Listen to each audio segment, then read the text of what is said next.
భద్రాచలం శ్రీ సీతారామచంద్ర స్వామి దర్శనం భక్తుల సౌలభ్యం కోసం బ్రేక్ దర్శనాన్ని ప్రవేశపెట్టింది.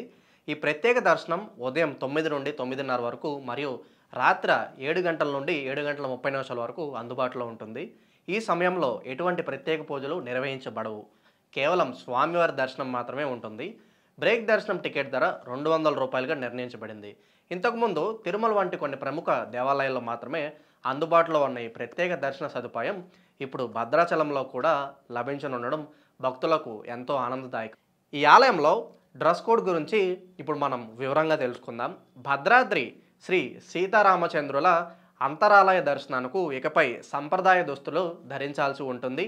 మగవారు పంచే కండువా, స్త్రీలు చీర లేదా పంజాబీ డ్రెస్ ధరించి వస్తేనే అంతరాలయ దర్శనానికి అనుమతిస్తారు. అలాగే ప్రత్యేక పూజలు, నిత్య కళ్యాణానికి కూడా ఇదే సంప్రదాయ దుస్తుల్లో రావాల్సి ఉంటుంది. దక్షిణ అయోధ్యగా కీర్తించబడే భద్రాచలం శ్రీ సీతారామచంద్ర స్వామి ఆలయం రామాయణ గాథలో ఒక ప్రత్యేకమైన స్థానం ఆక్రమించింది.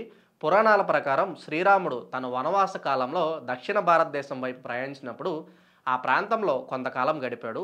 అందుకే దక్షిణ భారతదేశం అంతటా రామాయణ గాథకు సంబంధించిన అనేక క్షేత్రాలు కనిపిస్తూ ఉంటాయి. వాటిలో భద్రాచలం ప్రముఖమైనది. భద్రాచలం ఆలయ చరిత్రలో భక్త రామదాసు పాత్ర ఎంతో కీలకమైనది. 17వ శతాబ్దంలో ఆయన ఈ ఆలయాన్ని నిర్మించి భద్రాచల క్షేత్రాన్ని ఒక ఆధ్యాత్మిక కేంద్రంగా తీర్చిదిద్దారు. ఆలయ నిర్మాణం కోసం ఆయన తన సొంత డబ్బును వాడడమే కాకుండా ప్రభుత్వ ధనాన్ని కూడా ఉపయోగించారు. ఈ కారణంగా ఆయన గోల్కొండ నవాబు తానీషా ఆగ్రహానికి గురై 12 సంవత్సరాలు జైలు శిక్ష అనుభవించారు. జైల్లో ఉన్న సమయంలో ఆయన రచించిన కీర్తనలు దాశరథి శతకం పేరుతో ప్రసిద్ధి చెందాయి. ఈ కీర్తనలు నేటికి భక్తుల హృదయాలను హత్తుకుంటూ భక్తుల మార్గాన్ని ప్రబోధిస్తూనే ఉన్నాయి. పురాణాల ప్రకారం రామదాసు జైలు శిక్ష అనుభవిస్తున్న సమయంలో శ్రీరాముడు స్వయంగా తానీషా వద్దకు వెళ్ళి ఆలయ నిర్మాణానికి ఉపయోగించిన డబ్బును తిరిగి చెల్లించి రామదాసును విడిపించాడు. ఈ సంఘటన భద్రాచలం ఆలయ ప్రాశస్త్వాన్ని మరింత పెంచింది. శ్రీరాముడు స్వయంగా వచ్చి తానీషాకి బంగారు నాణాలు చెల్లించినట్లుగా చెప్పబడే ఈ గాథ భక్తుల విశ్వాసాన్ని మరింత బలపరిచింది. పావన గోదావరి నదీ తీరాన ప్రకృతి అందాల మధ్య ఉన్న ఆలయం భక్తులకు మనశ్శాంతిని చేకూరుస్తుంది. గోదావరి నది ఈ ప్రాంతానికి ఒక ప్రత్యేక ఆధ్యాత్మిక శోభను అద్దుతుంది. ఈ ఆలయ ప్రత్యేకతల గురించి ఒకసారి మనం వివరంగా తెలుసుకుందాం. ఈ ఆలయంలో శ్రీరాముడు సీతా లక్ష్మణ సమేతుడై చతుర్భుజాలతో దర్శనమిస్తాడు. ఈ విగ్రహం భక్తులకు దివ్యమైన అనుభూతిని కలిగిస్తుంది.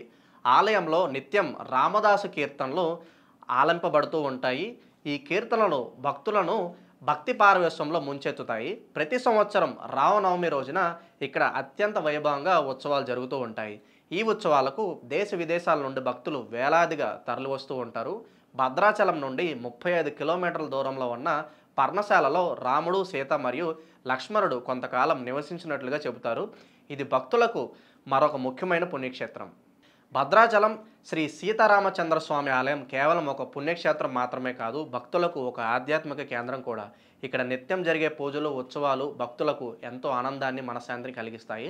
భద్రాచలం ఆలయం భారతీయ సంస్కృతి వారసత్వంలో ఒక అంతర్భాగంగా నిలిచిపోయింది. కాంటెంట్ నచ్చితే please like, share and subscribe our channel. మరిన్ని ఆధ్యాత్మిక విశేషాల కోసం మా ఛానల్ని సబ్స్క్రైబ్ చేయండి.